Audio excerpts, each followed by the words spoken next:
todos? Buenos días, buenas tardes, buenas noches.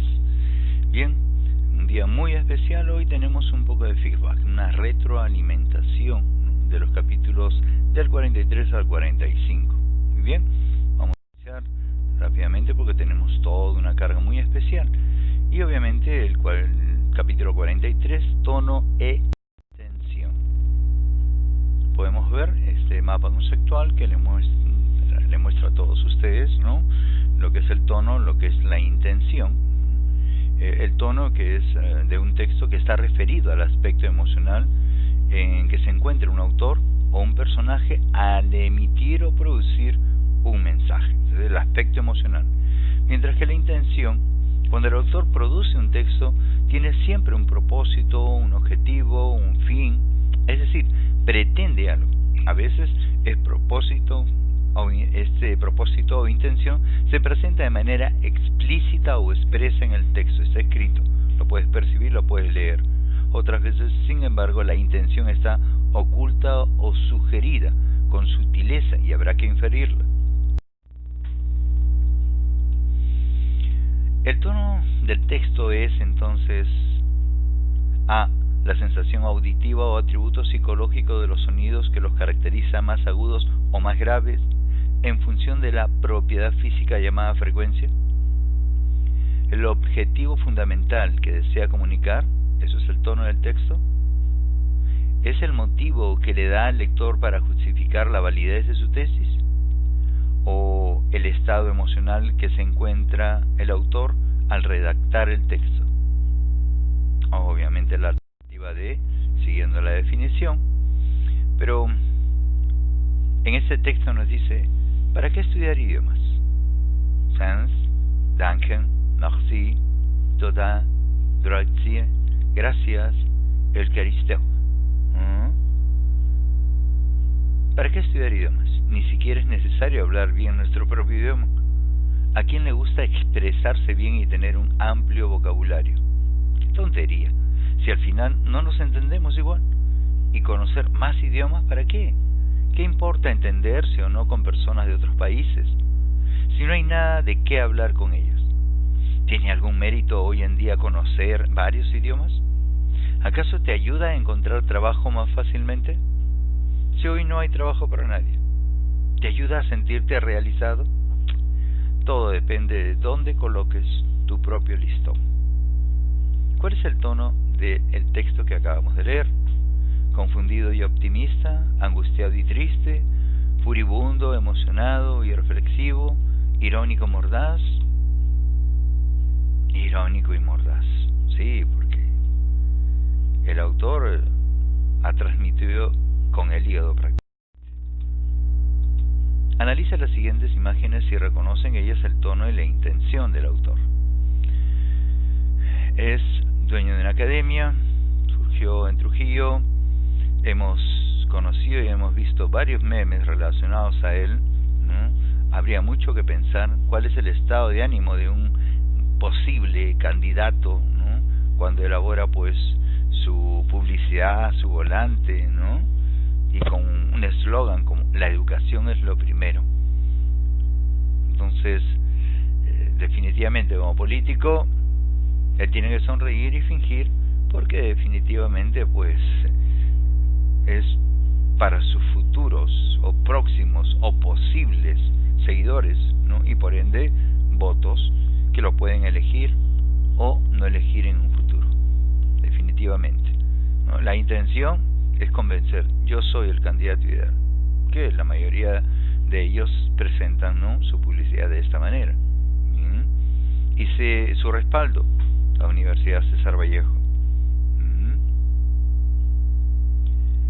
La otra, acá hay otro tipo de análisis. Dice, soy fanático de Dragon Ball como tú.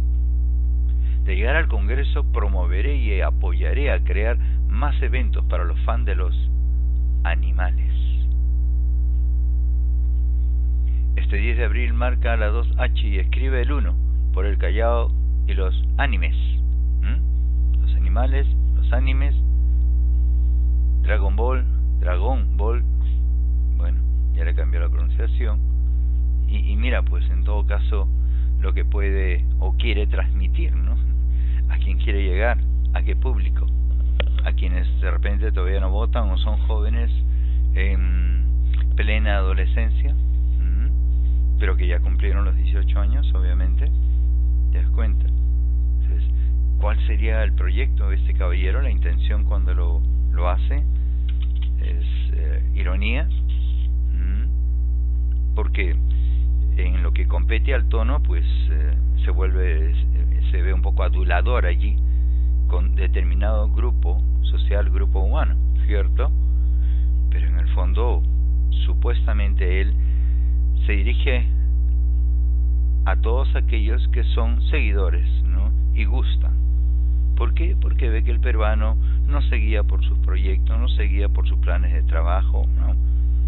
Simplemente por detalles que son muy superfluos. Bien. La intención, ganar votos para ambos casos. Presentaciones diferentes, objetivos. Analiza las siguientes imágenes y reconoce en ellas el tono y la intención del autor. Creo que esto ha pasado no hace mucho. Dice Gianluca Lapadula, a un paso de ser blanco y rojo. Obviamente antes, ¿no? Por la madre tiene la nacionalidad peruana, aunque ha nacido en Italia. Entonces tiene doble nacionalidad, que es fácil tramitarla como en muchos casos. Bien, a él ahí definitivamente se le ve triunfal, celebrando con mucha alegría, ¿no? A algún gol que acaba de hacer en el equipo en el cual ha estado jugando, ¿no? Pero la publicidad, no tanto él creo yo, sino la publicidad lo que intenta es un poco mostrar esa actitud gloriosa, ¿no? La alegría de que ahora forma parte de la selección peruana. Esto es más o menos. Aquí ya tiene otro cariz. Bien, llamémosle así el spot, el eslogan que él ha estado usando durante este tiempo de pandemia hasta su vacancia, ¿no? Porque te quiero abrazar más adelante, me distancio ahora. Pero obviamente hay que analizarlo, ¿no? Sabe que siempre, digamos, la expresión popular, le sacan la vuelta al pensamiento, ¿no? Le sacan la vuelta a la expresión, pese a que muchos pueden conocer o no conocer la intención o el sentido que se le quiere dar. Bien, esto con motivo de la pandemia. Y obviamente se le ve sonriendo y con miras a querer convencer al público, ¿no? De que lo que está haciendo es lo propio, correcto o idóneo. Pero la publicidad allí ya con esos signos musicales es más una burla, una ironía, ¿no? Pero contra el mismo expresidente. Bien. Aquí, analiza las siguientes imágenes y reconoce en ellas el tono y la intención del autor. Sabemos que el autor es Quino, ese argentino que acaba de fallecer no hace mucho, ¿no? Y autor de esta pequeñita que parecería tiras cómicas para niños, sin embargo, desde que surgió era netamente pura política. Bien, entonces eso es lo que pasa realmente aquí, ¿no? Cada uno tiene la posibilidad de poder manifestarse. Aquí cada personaje en Mafalda tenía una característica. Mafalda era el personaje que representaba la política, la situación mundial en que se encontraba sociopolítica y económicamente, ¿no? El mundo, ¿no? Aunque su origen es argentino. Susanita en cambio era pues la superficial, pensando siempre en vanidades, ¿no? Y lo podemos ver, mientras que Mafalda ve pues un cohete espacial con miras al avance tecnológico, no sorprendida, emocionada por eso. Sin embargo, Susanita ve un lápiz labial, tanto así que Mafalda se enoja y como decían en Estados Unidos, oh my God, ¿no? Dios mío. Y Susanita sorprendida porque como que el lenguaje que hablaba cada una tenía tónicas totalmente distintas. Muy bien. ¿Por qué si yo me peino con gomina, una especie de glostora, una especie de una pasta que se utilizaba para mantener el cabello asentado y brilloso a la vez en los años 60, ¿no? ¿Por qué si yo me peino con gomina, uso ropa linda, tengo una amplia sonrisa y soy alegre y servicial, apenas llego a algún lugar, la gente se aleja de mi lado? A partir del tono del texto podríamos decir que el hablante está confundido.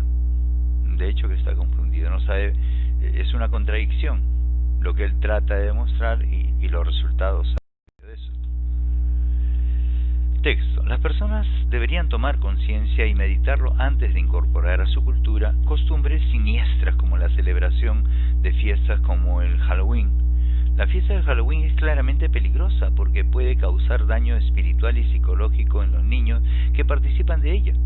Los pequeños pasan casa por casa exigiendo golosinas bajo la consigna dulces travesuras. Esto les enseña que es válido un comportamiento en el que se pide regalos a desconocidos, pero además los maleduca enseñándoles que es correcto llegar a ser capaces de comer y cometer vandalismo en propiedad ajena si alguien no les da los dulces. Por si esto fuera poco, esta fiesta ha sido importada de los norteamericanos y tiene un origen satánico, espiritista, pagano y ajeno a la sociedad cristiana de nuestro tiempo, el de algunas tribus celtas y sus líderes espirituales, los druidas, que practicaban la brujería y sangrientos sacrificios humanos a sus dioses. ¿Es que vamos a ser tan inconscientes de permitir que nuestros niños se acostumbren a estas aberraciones? ¿Cuál es la intención del autor del texto? Advertir que la celebración del Halloween puede ocasionar daño, definitivamente. Pero ¿cuáles son los tonos del autor? Preventivo y difamador, porque habla aspectos negativos. En el capítulo 44, que ya lo hemos desarrollado con mayor amplitud, el modelo de examen de la Universidad Nacional Mayor de San Marcos. Texto A y B. En el texto A nos dice: el Sistema Nacional de Salud ha propuesto que nadie que supere los 65 años tenga acceso a ciertas tecnologías de mantenimiento de la vida, como pueden ser las diálisis, las operaciones de implante, de marcapasos o la angioplastía. Puesto que este racionamiento dictado por la edad reducida mucho la utilización de estas tecnologías, se produciría un remanente de fondos que podían ser aplicados al perfeccionamiento de estos servicios y al posible desarrollo de otros nuevos. La decisión de negar a los ancianos los servicios de salud costosos que prolongan la vida redundaría en beneficio de la expansión de los servicios que salvan las vidas de los jóvenes, al tiempo que permitiría el desarrollo de otros servicios de apoyo social que mejorarían enormemente la calidad de vida de nuestros mayores. Aunque es innegable que esta medida restrictiva aumenta las probabilidades de que se acorte nuestra vida, sería también posible comprender que vale la pena asumir este riesgo. En una época en la que ya hemos experimentado multitud de bellas oportunidades, muchos de nosotros podríamos inclinarnos más por la calidad que por la cantidad de vida. Mientras que el texto B dice: la discriminación de la vejez de parte de la propuesta del Sistema Nacional de Salud es tan indefendible como el racismo o el sexismo, cuando significa que los intereses del joven son tan tratados de manera más favorable que los intereses similares del viejo. Por ejemplo, es tan malo para una persona de edad tener que vivir un año con un dolor crónico como lo es para el joven. Es tan malo para una persona vieja como para un joven tener que soportar durante 6 meses una limitación de la movilidad que es evitable. Y lo mismo puede decirse de cualquier tipo de sufrimiento.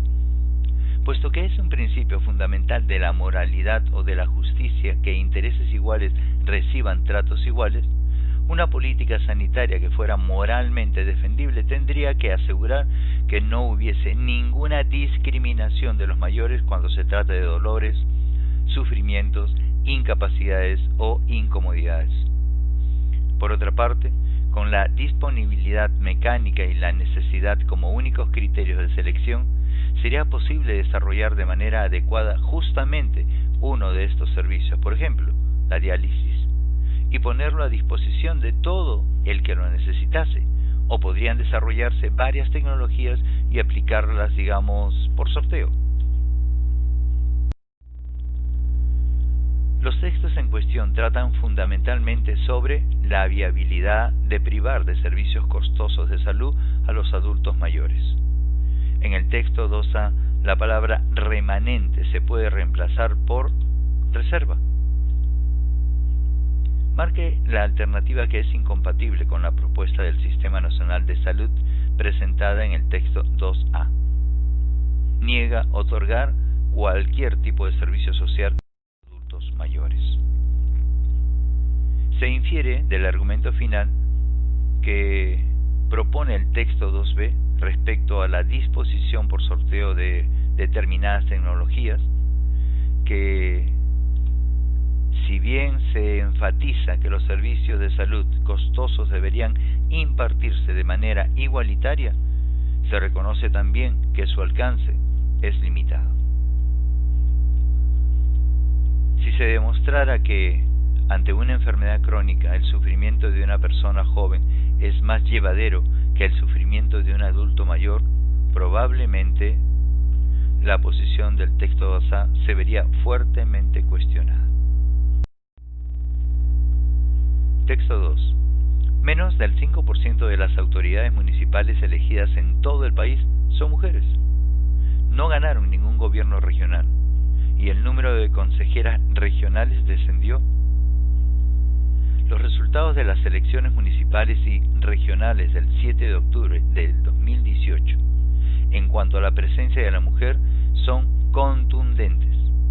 De las 1.860 autoridades ediles que han sido elegidas para el periodo 2019-2022, solo 88 son mujeres. Ellas gestionarán 81 alcaldías distritales y 7 provinciales. Bueno, esto es participación de mujeres en las elecciones regionales y municipales periodo 2019-2022. Pilar Tello, de Idea Internacional, dice que la cifra ha aumentado un poquito respecto de los resultados de la contienda electoral del año 2014. Del 3,1% de alcaldías provinciales que tenían ese año, hoy lograron el 3,6%, 0,5%. Mejor cifra obtuvieron en las alcaldías distritales, de 2,7% han pasado a 4,9%. Sin embargo, han experimentado un retroceso en lo que respecta al gobierno regional. Ninguna mujer ha sido elegida. Además, menos del 10% del total de candidatos que se presentaron para alcanzar este cargo fueron mujeres. Todavía no tenemos los datos sobre la representación indígena, pero, como ya ha sucedido en comicios pasados, en los lugares donde se aplica cuota indígena y cuota joven, se acostumbra a ubicar a una persona que sea indígena, joven y mujer, de manera que en una misma persona se cumplan las 3 cuotas. Pilar Tello recuerda que no tenemos normas sobre paridad y alternancia, tan solo cuota de género. La ley obliga a los partidos a tener 30% de candidatas, pero casi siempre ellas son ubicadas al final de la lista donde hay menos posibilidades de que sean elegidas. Fundamentalmente el texto expone la casi nula presencia de mujeres en las elecciones municipales y regionales. En sentido de la expresión se aplica cuota, alude a normatividad, solo normatividad. A partir de lo dicho por Pilar Tello, se puede inferir que la situación de la poca presencia de las mujeres en los gobiernos locales se podría superar con una normatividad eficaz de paridad y alternancia. Texto número 3. De cara al bicentenario de la independencia de la República, es capital comprender cómo se gestó la semilla de independencia en los pueblos de América y particularmente en nuestro país. Al respecto, Scarlett Oppiland sostiene que el sur andino tuvo una nítida trayectoria de protesta social, elaborando tempranamente, 1730, un programa de indiscutible carácter anticolonial, siendo escenario en 1780 de un movimiento de masas sin precedentes, e instalando en 1809 la primera Junta de Gobierno Autónomo de Hispanoamérica. En ese sentido, afirma que sí existen conexiones entre la rebelión de Túpac Amaru II y los movimientos de las dos primeras décadas del siglo XIX. Y una prueba documental de ello es la participación del peninsular Antonio Figueroa en ambos alzamientos. Es decir, se evidencia una continuidad entre una rebelión y otra, lo que demuestra un programa anticolonial que permite explicar por qué la rebelión de 1814, liderada por Pumacahua, recibió el apoyo incondicional del Alto Perú. En ese sentido, Opelán manifiesta que sí existía un programa anticolonial proyectado por la élite criolla, quienes desde la implementación de las reformas borbónicas empezaron a forjar un sentimiento de rechazo a la metrópoli y, en consecuencia, a esbozar una actitud proclive al autogobierno. Aunque reconoce también que utilizaron la rebelión de Condorcanqui para sondear si las condiciones les eran favorables a sus intenciones, de tal manera que el predominio de los sectores criollos en las juntas de gobierno y posteriores repúblicas independientes se perfiló en las rebeliones anticoloniales entre 1780 a 1814. Texto 3. Continuamos. Por su parte, Bonilla y Spalding sostienen que en América Latina y en el Perú los movimientos libertadores lograron la ruptura política de los lazos con la metrópoli, pero este desprendimiento externo no estuvo acompañado por una transformación de las estructuras internas de la sociedad forjadas durante el periodo colonial. El carácter colonial de la economía y de la sociedad hispanoamericanas se mantuvo hasta más allá del ocaso del siglo XIX, siendo de base a una dominación de nuevo tipo ejercida esta vez por Inglaterra, la potencia hegemónica de aquel momento. Asimismo, señalan que en el Perú se tiende a explicar las rebeliones inconclusas dejándose llevar por la composición y naturaleza de los grupos que las iniciaron, muy diferente a cómo se explican las rebeliones burguesas de la Europa de los siglos XVIII y XIX, debido que aquí no existió una clase que las orientara y condujera como la expresión de una lucha con clara conciencia del sentido del proceso. En conclusión, afirman que la élite peruana no luchó por la independencia, solo se acomodaron a ella, que fue traída por militares externos quienes, convencidos de la imperiosa necesidad de derrotar al ejército realista en el Perú, para así asegurar la independencia de sus regiones, desplegaron campañas militares en nuestro país. De allí que además sentencien que una de las principales características de la élite peruana, criolla por cierto, es que ésta aún no había clarificado ni desarrollado la conciencia de sí misma como un grupo distinto y opuesto al español.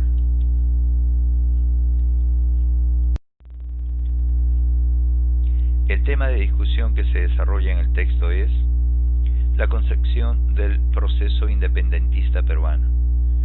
El sinónimo contextual de intenciones es intereses.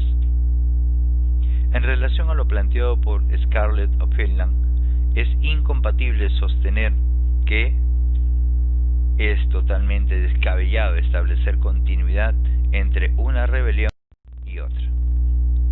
De los argumentos expuestos por Bonilla y Spalding, se colige que, a diferencia de las rebeliones americanas, las europeas se caracterizaron porque sus impulsos poseían una conciencia de clase.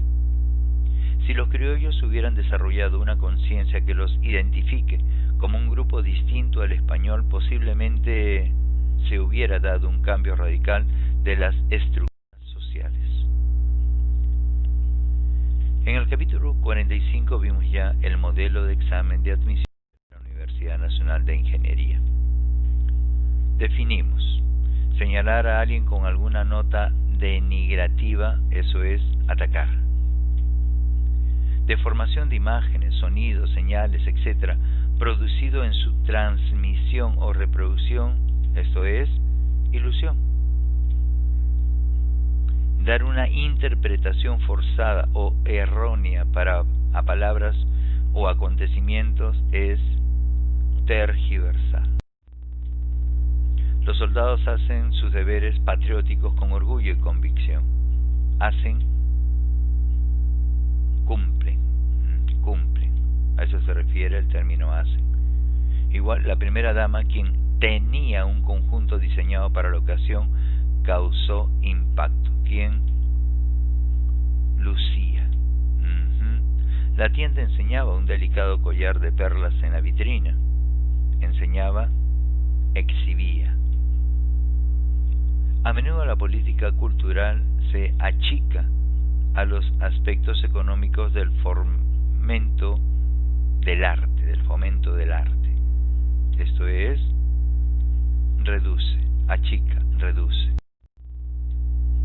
El gobierno decidió asilar al ciudadano extranjero que era requerido por la justicia de su país de origen. Asilar, extraditar. ¿Sí? Extraditar.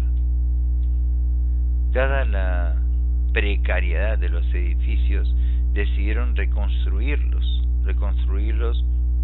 demolerlos, volverlos a construir.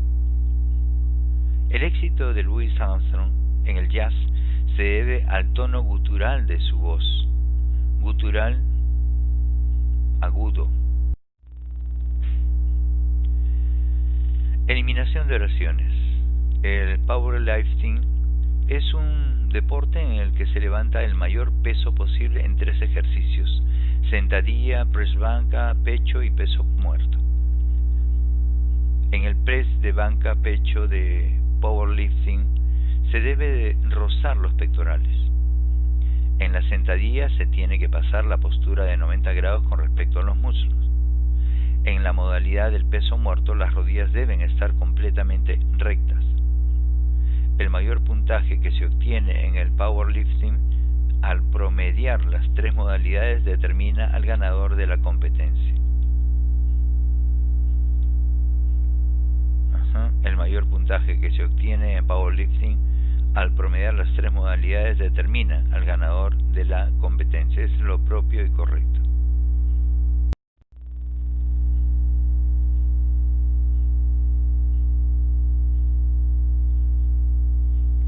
En este caso, con la finalidad de que las hienas manchadas los devoren. Los masái dejan a sus muertos a la intemperie. Bien, sale un poco del cuadro, obviamente, ¿no?, sobre las hienas, pero esto tiene que ver, en este caso, con las torres del silencio, como así les llaman. Siddhartha es una novela escrita por Hermann Hesse en 1922. 1. 2. La novela Siddhartha relata la vida de un hombre hindú llamado Siddhartha. 3. Siddhartha Gautama, o simplemente Buda, fue un sabio en cuyas enseñanzas se basa el budismo. 4. En la novela de Hesse, Siddhartha es hijo de un brahman, o sea, un sacerdote, que busca afanosamente y por los más diversos caminos su propio derrotero vital. 5. Él, junto a su fiel amigo Govinda, realiza un viaje para responder la pregunta por el sentido de la vida.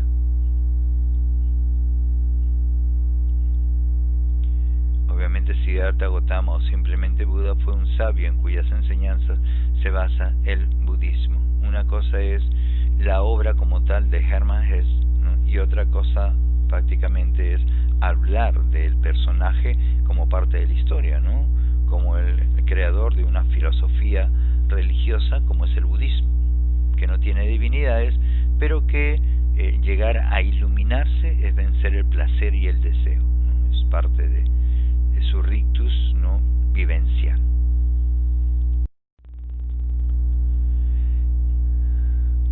Left 4 Dead 2, ¿no?